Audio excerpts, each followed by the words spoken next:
so I suspect that people are trapped in traffic on their way to hear this very important talk.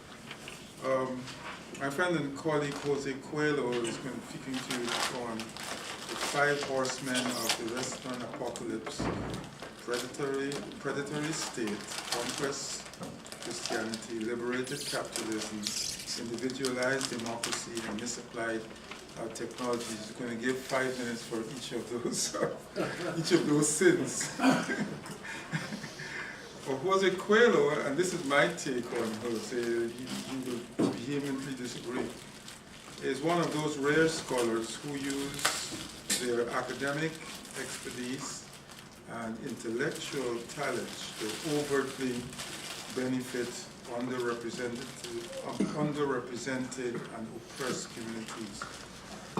In this case, he uses his work and voice and influence to support the Latino, Latina community and native communities in this country. In this way, he is making a unique and important contribution to the academic and political culture of this university. I don't know if you agree with that or not. Absolutely. Anything positive I have to take.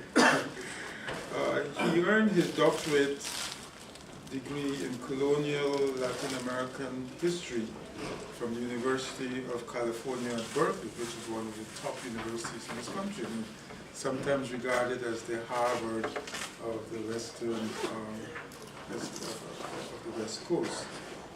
Of course, you know, he's an associate professor in the history department, and also a contributor member of the Center for Latin American Studies. He directed that center for many years, from 1989 to 2001. His specialty is in colonial Mexican history. He's the author of several papers. He has 2 monographs, including El Norteste y Saltillo en el Historia Colonial de Mexico, which was published in 1990, and Saltillo Colonial, Orígenes y Formación de una Sociedad Mexicana en el Frontero Norte, which was published in 2004. His research has explored European colonial encounters with indigenous peoples, the ideologies of racialization, forced labor systems, and native resistance to the Spanish colonial regime. His current project is an attempt to understand the Native American mind before and during the colonial experiences in America. As an academic and social activist, Dr. Cuelo has been instrumental in creating bridges between the university and the Detroit Latina community.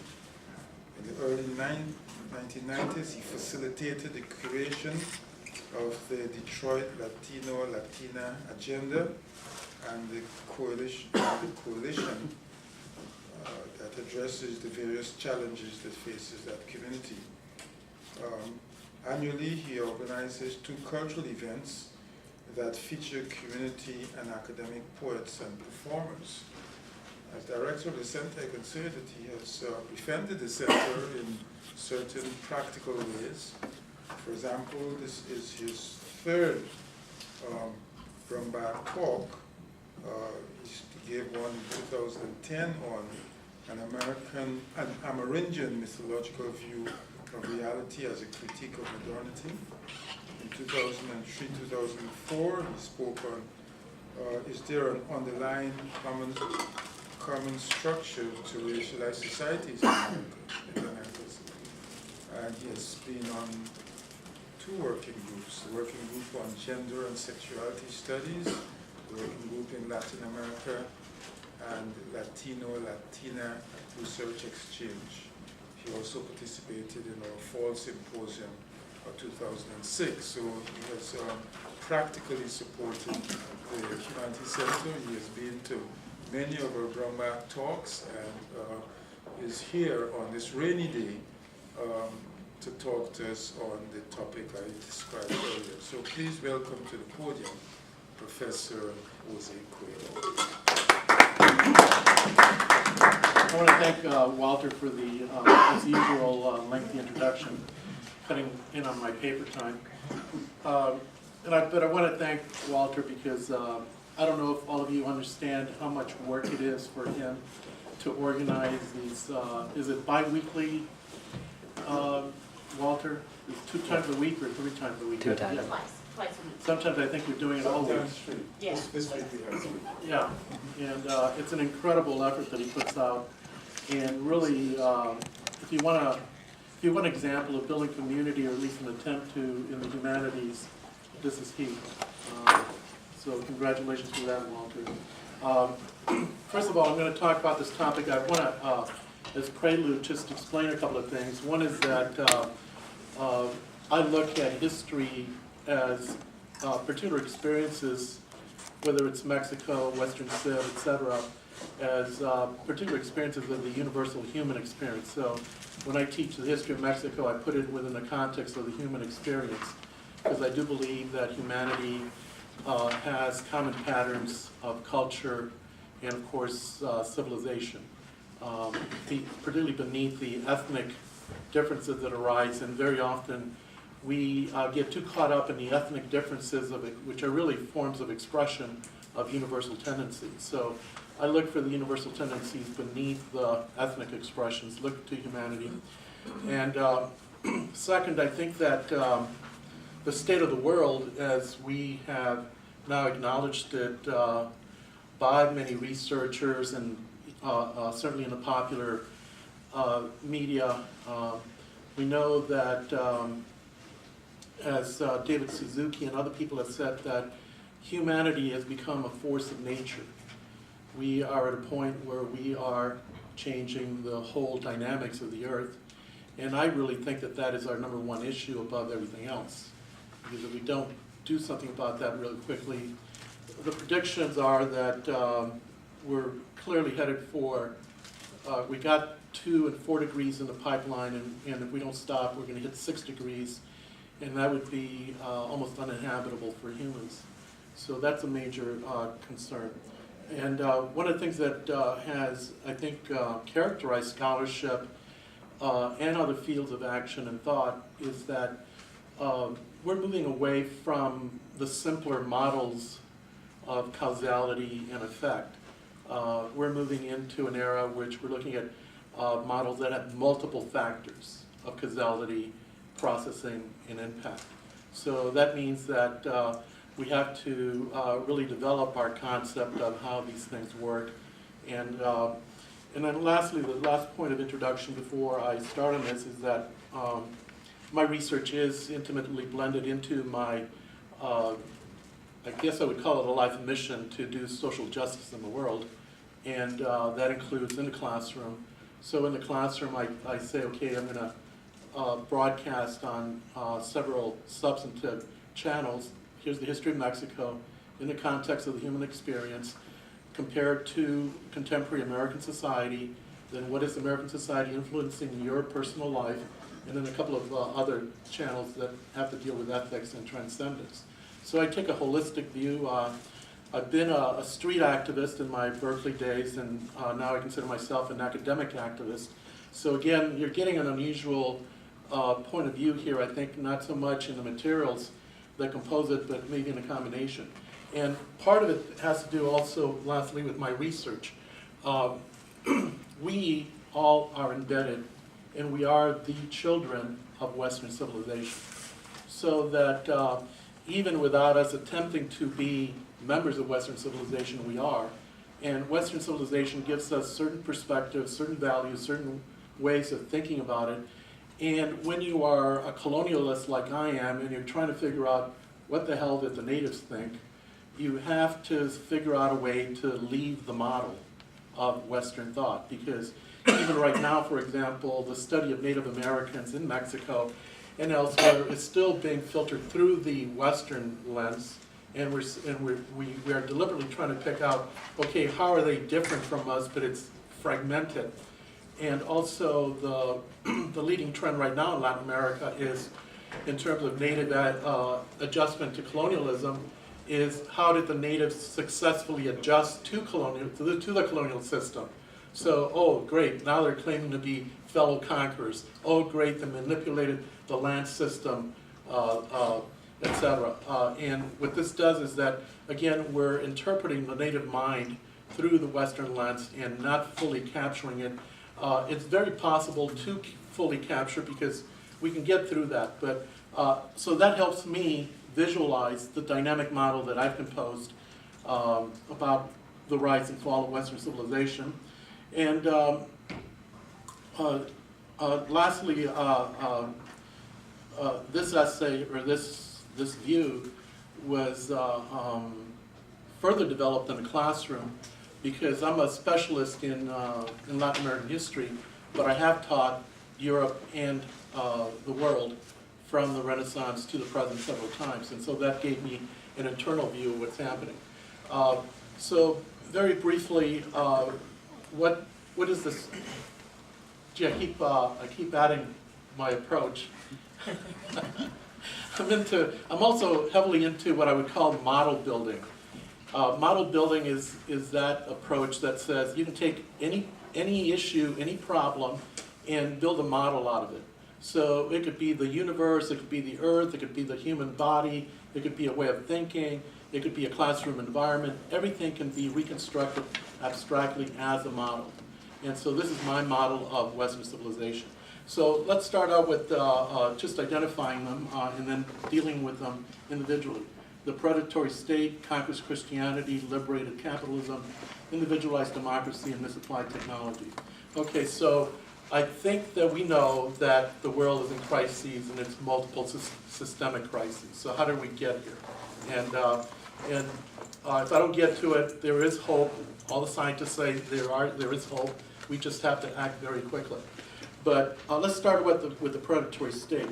I define the predatory state as basically a political organization designed by rising elites that gives them the power to govern their own subjects and make war on other people that are otherized.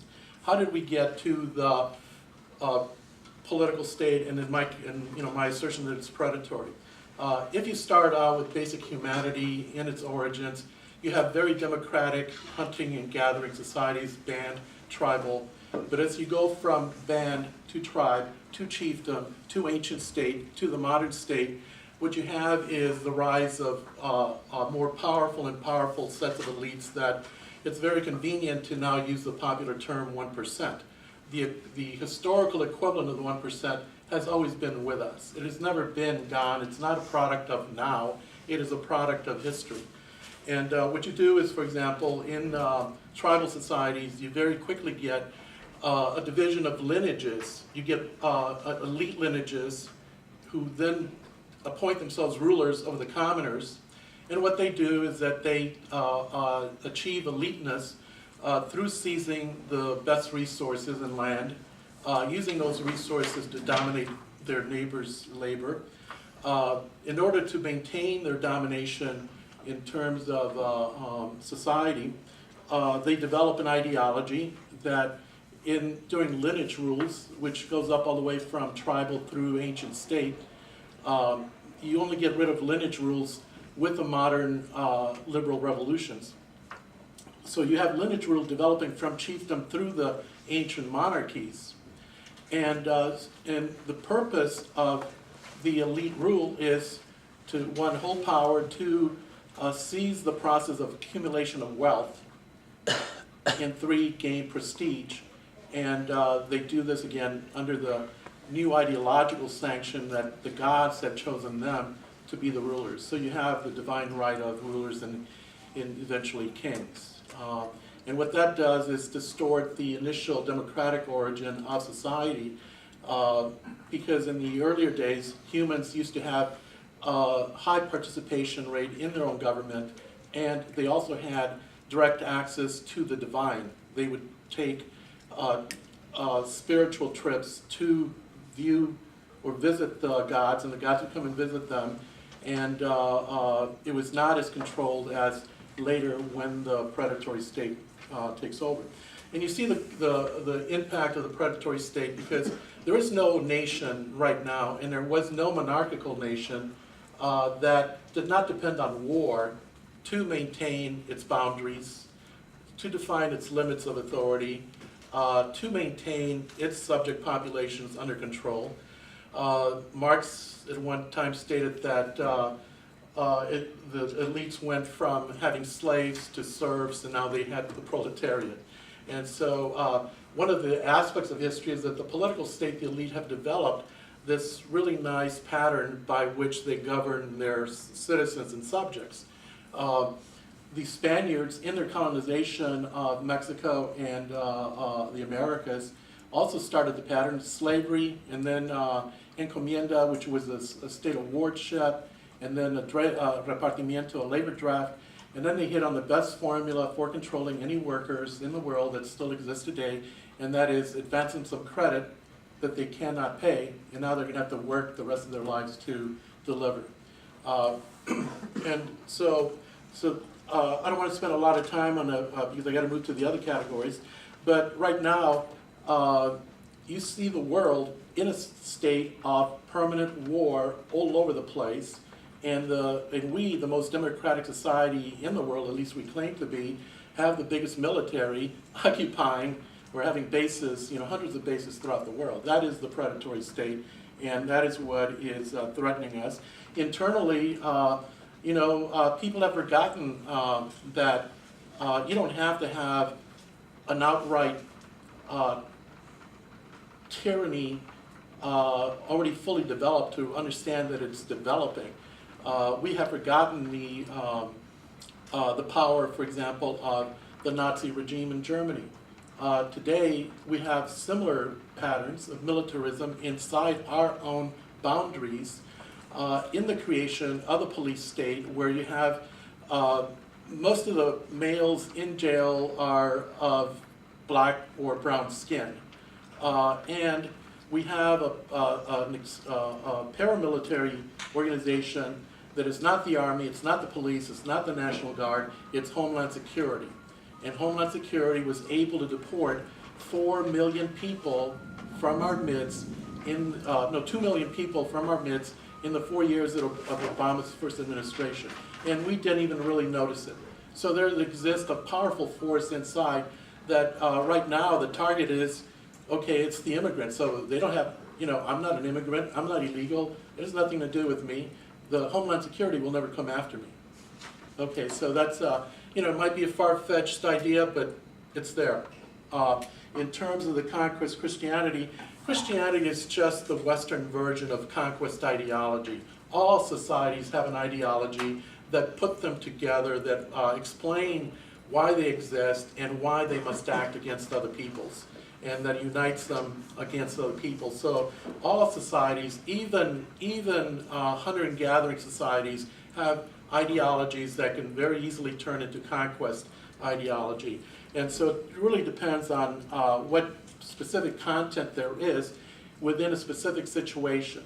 So for example, for most of the rise of Western civilization and colonization, we didn't get democracy until the modern liberal revolutions. So you have the American Revolution, the French Revolution, you already have the English beginning before, pretty soon other nations followed, and then democracy, because we had an age of enlightenment that rejected religion as an ideology of state, democracy fit perfectly into that niche to explain why we do things.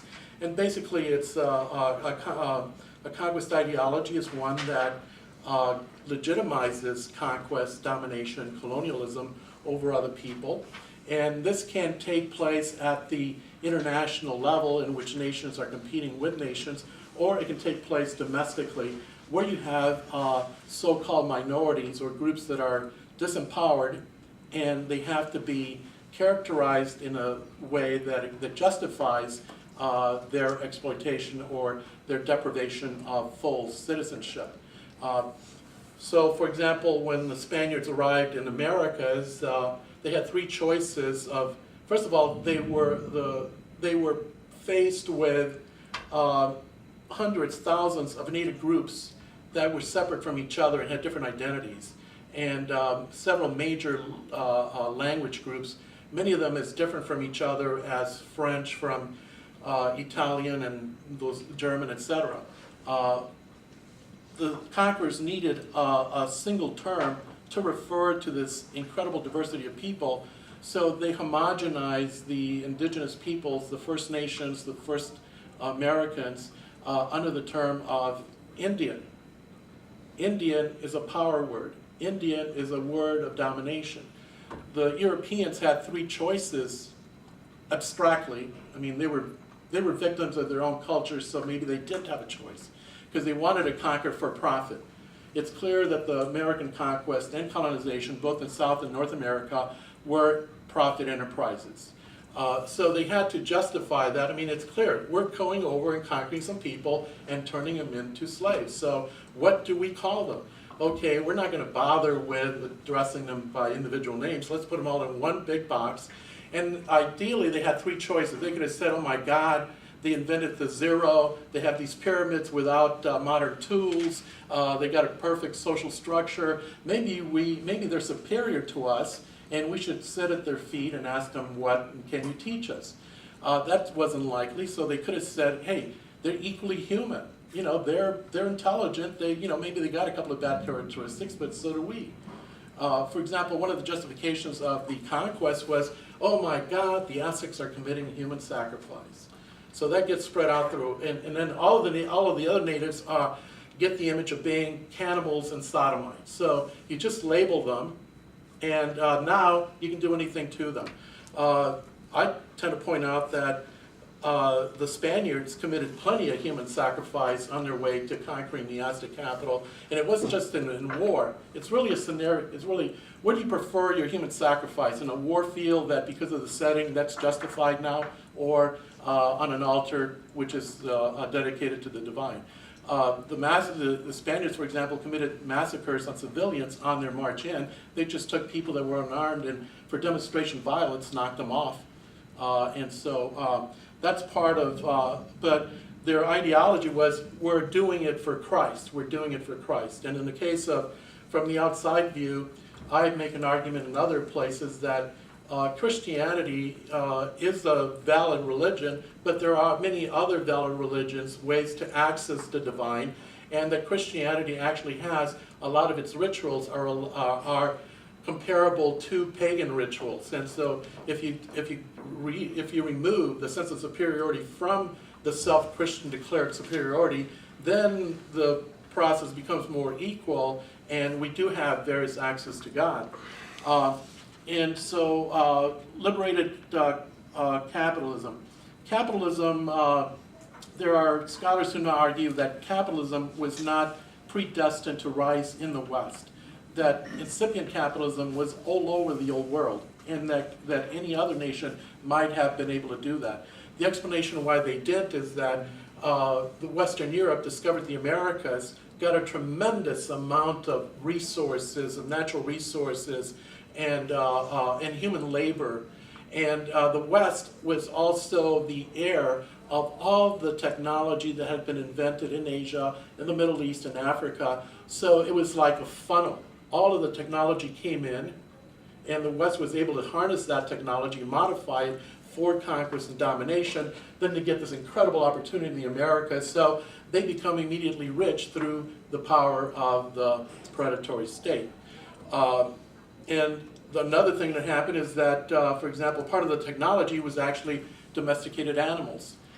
Jared Diamond has identified 5 major domesticated animals that have boosted the power of the colonizing forces.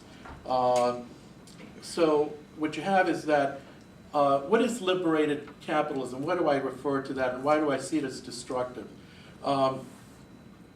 Capitalism, to me, is simply greed elevated to an economic ideology, pure and simple. It focuses on the power of the individual to make a profit for himself, sometimes in cooperation with others. But the base of the founding ideal of it is profit. And when you make profit, you can make profit controlled by a sense of morality, by a sense of ethics, by a sense of responsibility to the community.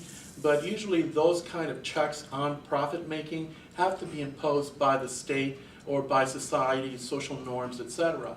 We have experienced a whole history all the way from the Renaissance, through the Reformation, through the liberal ideologies, through the Enlightenment, by which the profit makers of the West have been liberated from the shackles that used to hold them back. They got rid of the kings, they got rid of the nobles, they got rid of the church that had taxed them and controlled their profits and kept them from assuming what they believed was their legitimate position in society. In the Renaissance and later on, the merchants and the property class are making the argument that merit, social merit in society should not be based on lineage or association with the church, but on wealth. And that's basically what we're at now. We have had tendencies in Western history to limit profits making. The major portion of it came during the FDR's actions to fix the depression, get capitalism going, protect the worker, etc., the welfare state. We had the reason why we're in a situation right now is that many of the controls, legislative controls on profit making have been canceled. The controls have been taken aside. We now have a predatory financial community, if you want to call it that. And the profit motive has been glorified in American society as our major form of activity. It's not only profit making goes with something else, and that is consumerism. We are the first, probably the first self-declared consumer society in the world. I watch Charlie Rose and Tavis Smiley and all these talk shows all the time, and one of them had a media guy yesterday that was saying that the consumer is king, that in the development of the iPods and iPads and everything else, that they do testing on the consumer, and what the consumer chooses, that's what they develop, and they can't develop other stuff.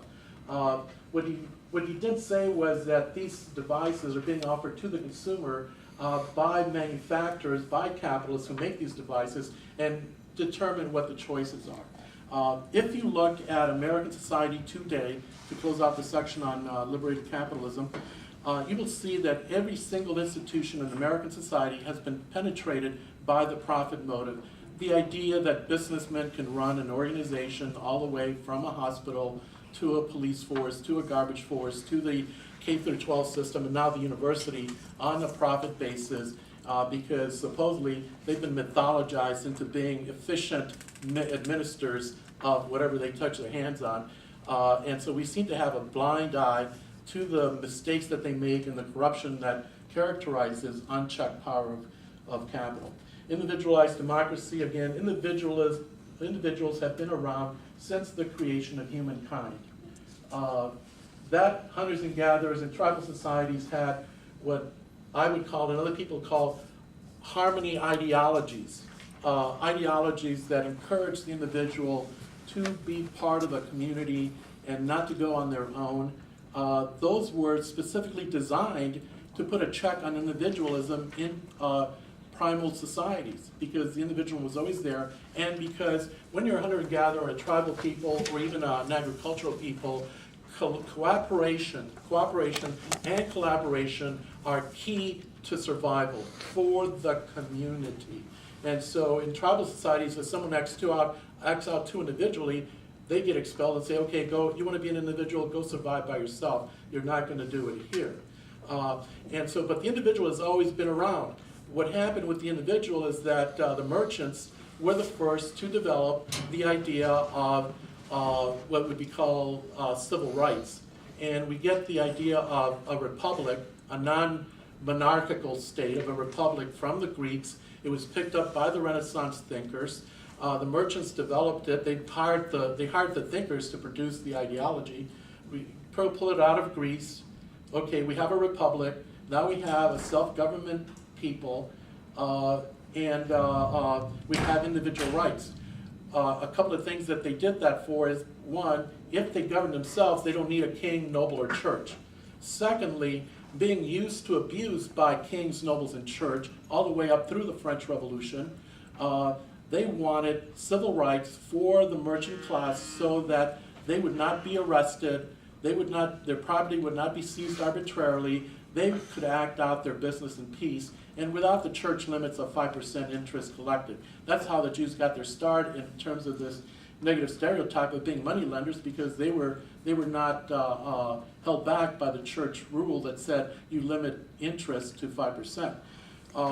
So what you have then is that because of technology and because of the desire to make profits, what you have by the merchant class is the discovery of the market.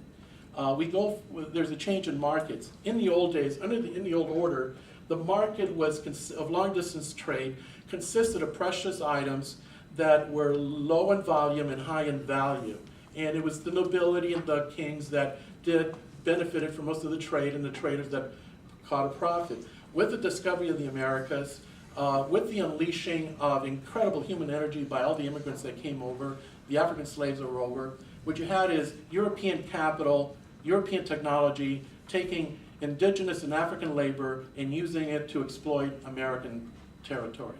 And so what you have is the first global economy, sugar, which uses these factors of production, and you have technology making bigger ships. So now, with the oceans, it's possible to ship tons of sugar to Europe, and it's possible to lower the price of sugar and tobacco and other products to make them accessible to the popular classes.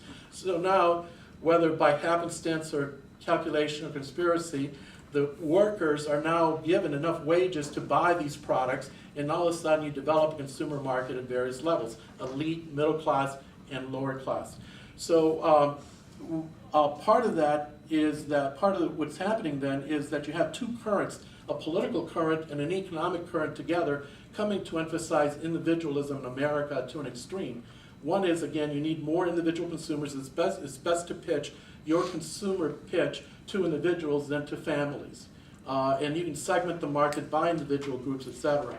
The other is that the idea that civil rights are universal and are human rights and that everybody is entitled to them was initially an ideology that protected the merchant class against the elites, but obviously the lower classes, working classes, peasants, and slaves got a hold of that ideology and said, hey, what about us? So the history of America is a happy march towards liberation. I mean, we got to the point where we liberated the women by granting them the vote in 1920, so that was progress. We got to liberation by granting African Americans their legal humanity in the 1960s, and we had a slew of civil rights movements since that, so that now everybody is liberated, including the handicapped. So we have made progress at that, but what you have now is an ideology that emphasizes individualism and never community. We don't have a bill of community obligations or a bill of obligations to society that goes along with the Bill of Rights. And so we have become a very contentious, selfish society in which, even in the classroom, students are challenging professors because they think that as individuals, they have a right to challenge I don't want to say a fully better educated professor, but they think their view is, it's just as good. And everybody's view now is legitimate. So what you have now is that our inability at this present moment to really form a national community, to really form a world community, to really form a community in Royal Oak, in Detroit, everywhere. Everyone's going ballistic. We have gone from the me generation in the 1990s to what I personally call the road rage generation. It used to be, it's me, me, me, I want it for me, I want more. Have you seen that latest commercial by, is it AT&T? It's a little girl saying, there's not enough, I want more, I want more. So it used to be, I want more. Now it's, if I don't get more, I'm entitled to more. And if I don't get it, I'm going to shoot someone. And certainly a condition of what has happened in society is these freakish events in which little children or young adults are taking rifles and guns and shooting other children and other young adults, that is crazy. That is a symptom of a disorganized society without a sense of community. Finally, misapplied technology. I was making a statement about we have to check technology in class, and one of the students had said, "Oh, you just want us to go back to the horse and buggy days." And so, yeah, that's a good point, because when I get up in the morning, I am grateful to God that I have a hot shower. I am grateful that I can go to work in a car. I am grateful that I have heat, that I have running water, that I have all these amenities that I really, no, I don't want to give up, even though I believe I'm an ecologist in mind. And then when I walk around my house today, as opposed to 10 years ago, there are more little red and green and blue lights on the devices that populate my home.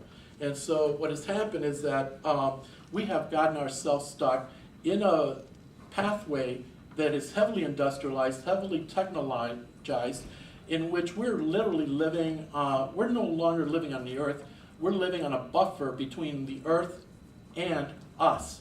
We're living on a concrete platform of industrialization. The production of human culture is such that because of technology, and because we have been liberated to think of all kinds of ideas, and because the profit motive is there, we are drowning in our own culture. There's so many cultural options now that we are so diverted and rerouted from basic things that we should be thinking about, and to see the kids today that can't even come to class for an hour and a half without twittering or doing whatever, it's just technology, like the profit motive, has infiltrated all aspects of our society, and we don't know how delicate we are. For example, we know that our infrastructure, not only of roads and other stuff, but of the water systems that were created in the 19th century are on the verge of popping and are popping in several places. We need to address those issues. So misapplied technology, we started out with basically we would burn a field to attract more game animals. We invented the bow and arrow, the spear, etc., all stuff for hunting.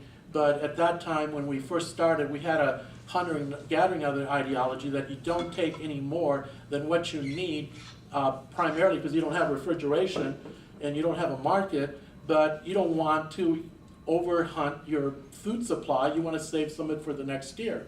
What has happened is that we invented agriculture, and the story of humankind, to finish off, can be reinterpreted in terms of our use of energy, earth energy.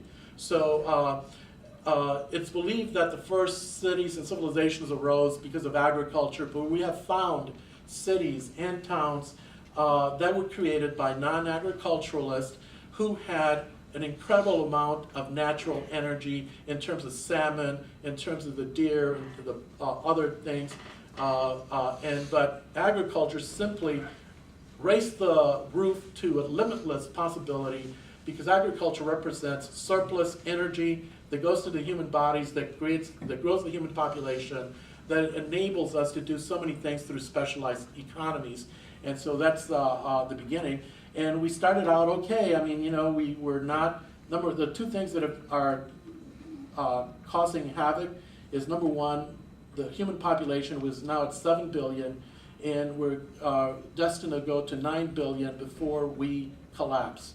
And that's only within, half a century. And then the other thing is that if you watch the History Channel, the predators are still in the History Channel. I'm not talking, I'll come back to that, but if you have this group of tree cutters that are destroying the forest and getting a kick out of it, you have these giant earth-moving machines that are taking mountains down. We're still celebrating the destruction of the earth. We don't realize that the topsoil of a few inches is a living organism that we're just blowing up. So misapplied technology. Technology is also, again, invading the human personality. We are losing our human personalities because our lives are being digitalized, and the digitalization version of our lives can be manipulated, not just stolen, but we know that there are corporations who specialize in gathering all the information about you as a consumer, and that now on your computer you get designer ads for you personally based on your consumer practices. So I'll stop there, and because I probably used up all the time and don't have time for questions, but I'll stop there.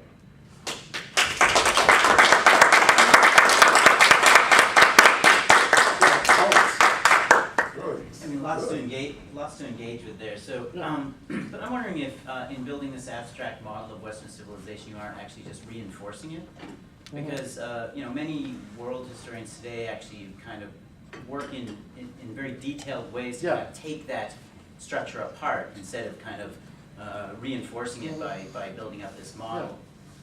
In other words, you know, the idea that Western civilization is a separate entity that then confronts the kind of native civilization of the rest of the world, the idea of the West and the rest, is really itself a historical fiction, itself ideology.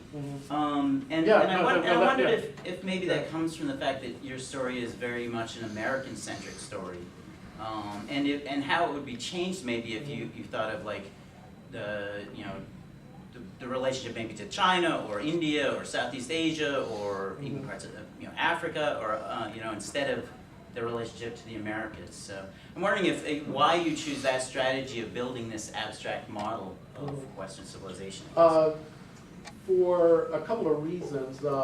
One is, I'm not saying that this model is unique and exceptional except in its combination and size. What I'm saying is that all the tendencies here, the political, economic, ideological, are embedded in humanity as an entirety, that it is a historical accident that they took this form within Western civilization.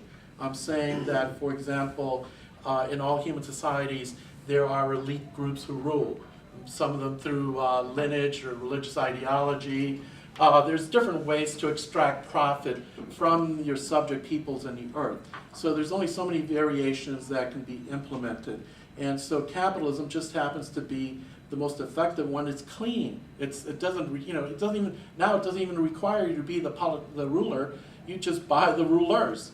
And so I'm not saying this is a very unique Western model. I'm saying that that there is there are other ideological alternatives out there that are not so materialistic and so scientifically based, that are more human based, that have a different way of looking at things. But I'm not idealizing native peoples, because native peoples themselves contain some of these toxic elements like individualism, greed, the tendency to dominate others. We have studies of Native American societies before the contact through colonial documents that were predatory in nature, that slave hunted their neighbors, that raided their neighbors, that developed class structures, that developed a system of slavery, and they justified it through using their native ideology. They're not talking about capitalism, they're talking about spiritual power and balance of spiritual power.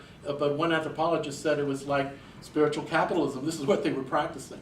So maybe if you, because you're a specialist in China, maybe if you're saying that there's the model needs to be particularized or abstracted, if you could give us some ideas. I mean, I guess you know, I could ask what actually makes what makes this different, say, you know, this Western civilization, this model you're talking about, different from, say, the Burmese state or the Chinese state or Japanese state or Indian state or something like that. And it really doesn't seem to be that there's a predatory state, or that there's you know, a conquest religion or some sort of universalizing religion, or any of those other horses. It's really there's only really one horse here, and it's capitalism. And you seem to sort of put that within your discussion of the other horses as well. So are you really just telling a story of the rise of capitalism? No. Again, it's what the people who take power in any given society, what kind of resources they have to achieve their goal, and what empowers them to a certain level. For example, more traditional monarchical societies, or more less capitalist states, if you want to pull them, develop more, depend more on family networks, on prestige as a goal, on ethnic identities. There's a whole spectrum of it that puts a cap on the profit motive, but they're still making money. It's not like if you go to Burma or you're any other place that the elites are not accumulating wealth from peasants that could benefit themselves if the wealth was more equally distributed. So so the predatory state is all over the place. I'm just focusing on what I'm saying is that it's not only capitalism, but technology, because it's in the West that this technology took off and exploded. Now it's all over the world. Now the rest of humanity has it, and now the rest of humanity is using that technology. So you might say, well, if the rest of the world is using it, why is it only Western? Because the specific combination, the specific mix of these ideas are Western in nature, although they take universal human tendencies. And again, all you got to do is cross the border into Mexico, and you see a world that has also been modernized like the United States, but they still retain certain values that might be called ephemeral. They still, because the Mexicans are much poorer than Americans, they are either forced or willingly take much more pleasure in the personal relationships with their families, with neighbors. There's more communitarian. I'm not saying that's an idealized, glorious state of affairs. You know, people still kill each other, people still get angry, people still do bad things to each other, but their meaning of life is more through circumstance and through will, a sense like we're not going to be in an American state of mind in which I'm going to be miserable because I don't have an American standard of living. And so one of the things that I posited that there is an old system of thinking, a traditional system of thinking, and a new system of thinking, and that old system of thinking tended to be governed by a religious ideology, albeit perverted for material ends, but there was a sense in that other religious ideology, and it disintegrates and becomes us, that there was a give and take between humans and the gods, and that there was give and take between the rulers and the ruled, and that many traditional societies are still rural in nature, so that humans saw a relationship between themselves and nature, their societies and nature. People have their own personal gods. People are characterized by deities all the way from the individual level, family level, lineage level, and national level. And so that is there used to be in humankind a stronger sense of reciprocity among humans and nature and the divine. Once we blew God out of the equation, we adopted a materialistic ideology of liberation. It sounds good, but the bottom line is that we're living off the earth, and we're living off the treasures of the future generations. Now, the hunters and gatherers used to have a pattern of life in which, when there was plenty on the earth from natural harvest, they would feast. And as long as they had that resource, they would feast. And then they would go into the lean syndrome during the winter, in which they would just have to starve and figure out how to survive. But we have figured out a way to keep on feasting on the world right now, and we can't stop because the consumer-driven society that we live on is still pushing these things to us and saying you have no alternative way of life. People that are going to live on a farm, they look like backward, wacky people. You know, that's not what a modern civilized human being does. Okay, there's no questions. Yeah, Jose, part of what I hear you saying is that there are differences in looking back at history that are worth paying attention to. Mm-hmm. That it hasn't just been a kind of homogeneous human nature that tends to what we see around today, and that one of the differences is what was represented by at least some, if not most, hunter-gatherer societies. Diamond, looking at that, argues in a way that seems to push towards an inevitability that it would sooner or later conduce to where we are today through incremental changes in the direction of some folk deciding to lord it over other folk, control resources, develop the ideologies to do that and so on. Do you think that was an inevitable process, or do you think it is possible to recover something of a different vision and way of living as human beings now up against the wall of the kind of multiple crises that are descending on us? The human species has always been very short-sighted. So, that would be the primary answer to that. Whether it's inevitable or not, I'm not God. What we can look back on is that history shows a clear pattern of increasing material concern without checks to, you can think of religion or belief in the divine as an unreal, there are no gods, but the ideology still has an impact on the minds of people because to them it's real. And when God is looking after you, you better pay attention to what he wants, even though you may wind up perverting everything and saying God is on my side and he has permitted me to kill people. But there's still a sense of reciprocity no matter what it is. What we have to get back to now, this is what all the ecologists are saying, this is what all the, there's now tens of books on every one of these aspects. I'm just putting the five together, is that we have to reconstruct society at base. We cannot make minor changes. Our politicians right now are talking about recovering the economy by building more cars, by creating more pollution. There's people making ads on television that say fracking is good, fracking is good, fracking is good. After a while, so we have to, what I'm saying is that the human race as a whole faces some drastic changes coming up, and now because of our science, and by the way, science is a method. It is not an end in itself, and it is not moral in itself. It is not good in itself. It is a method for achieving ends that have values from something else. But everybody is saying, including the scientists are saying that we have to get a vision of human society that is part of a natural balance, that we cannot blow the atmosphere, we cannot blow the oceans, we cannot blow the soil. If you look at American society today, our bodies and the bodies of our children are being hormoned out of normality by the food that we eat.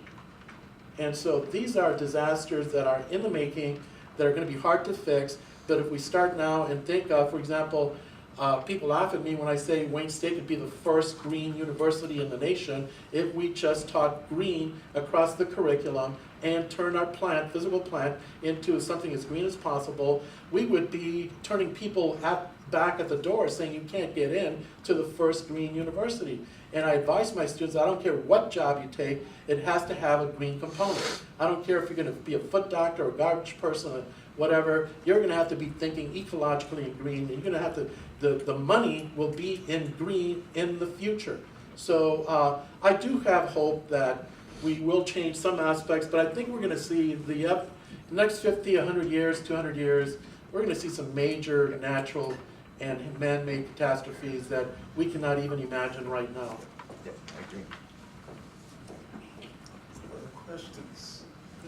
Yeah. My major question is, what can we as universities do about the forces that you described? Because I think many of us would agree with your descriptions. But let me put it in a different sense too. My concern is that the democracy that we thought we had been building is now escaping us and is becoming seriously threatened. And that one of the pieces of evidence is the enormous inequalities that are growing to 1%, as you described.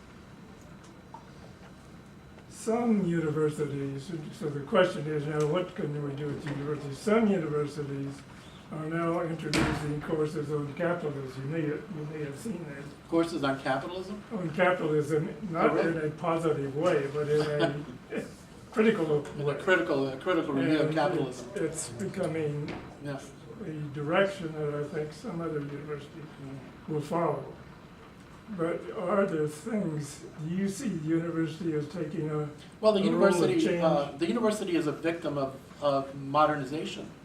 The university has been designed as a super specialized bureaucracy with highly siloed disciplines that are not talking to each other.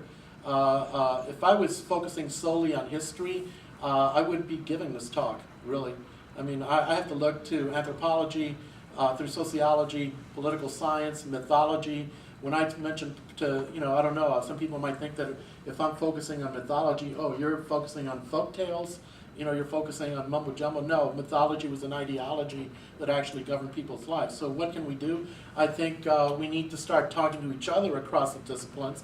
We need to recognize that we're in a world crisis. I mean, most of the way the university works is our only crisis is our next paycheck, are we going to get tenure? The difficulty of teaching students. Can I get my sabbatical? Logistical, real life things that are very important to us, but they're not addressing the big issue. I have to admit that if I was giving this talk 10 years ago, I would be run out of this room as Chicken Little, because, the sky is falling again, And I used to be accused of having simplistic ideas like, you're attacking nuclear power, what's that, Now I develop my simplicity into a 5-factor model. I don't think I'm alone.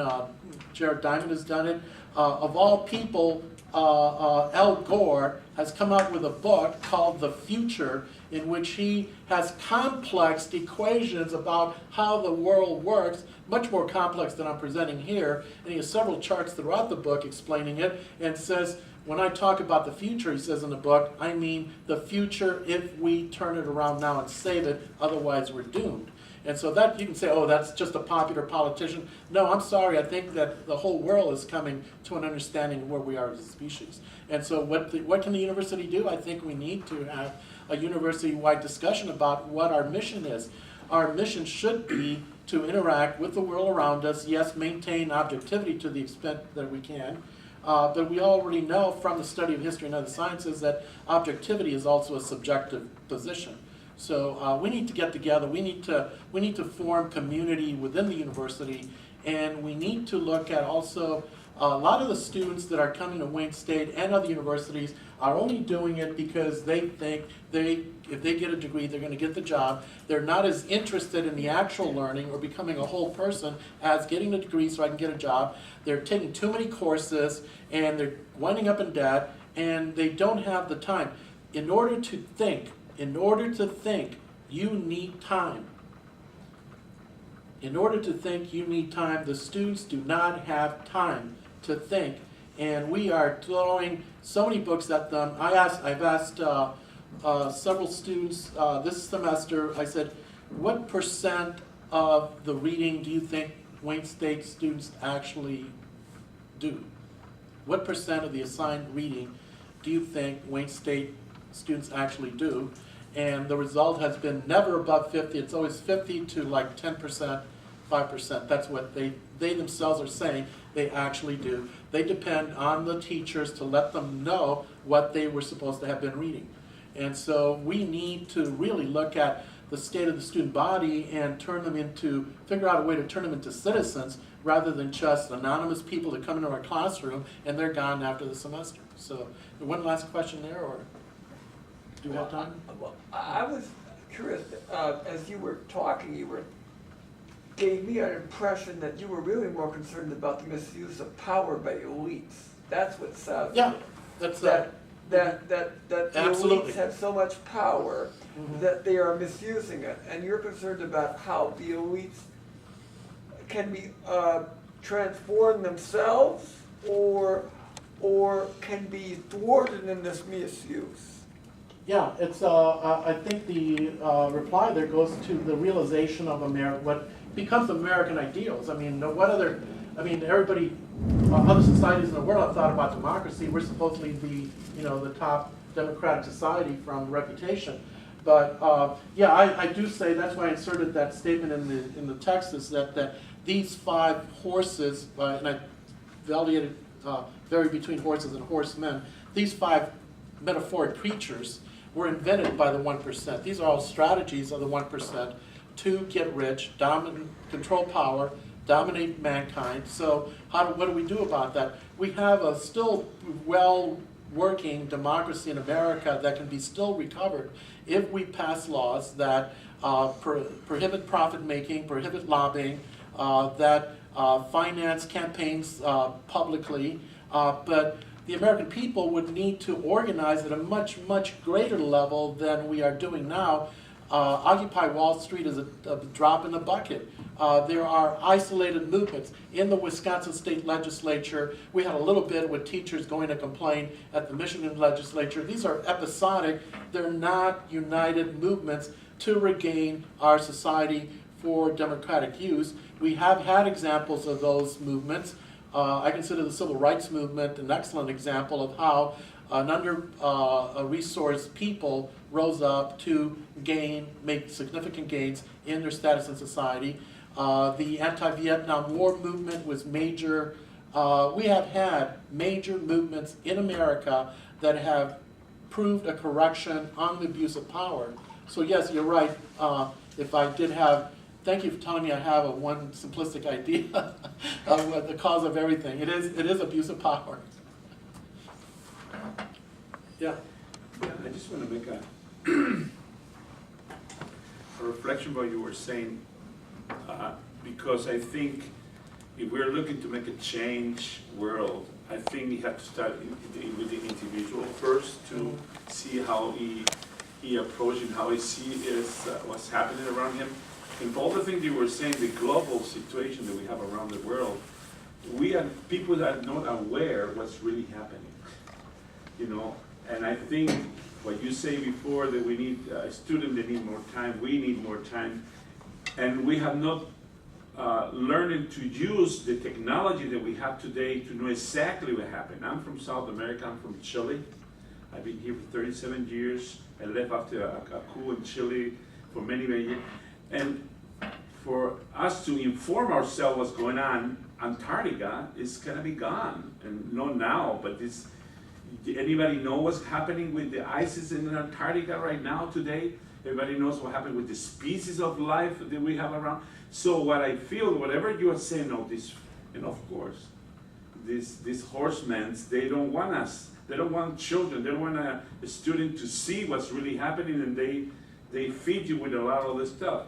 And I think what you were saying about university students, I think the major problem right now, I have my grandson, he's 15 years old, going to high school, and he mentioned to me the other day, you know what, Dad?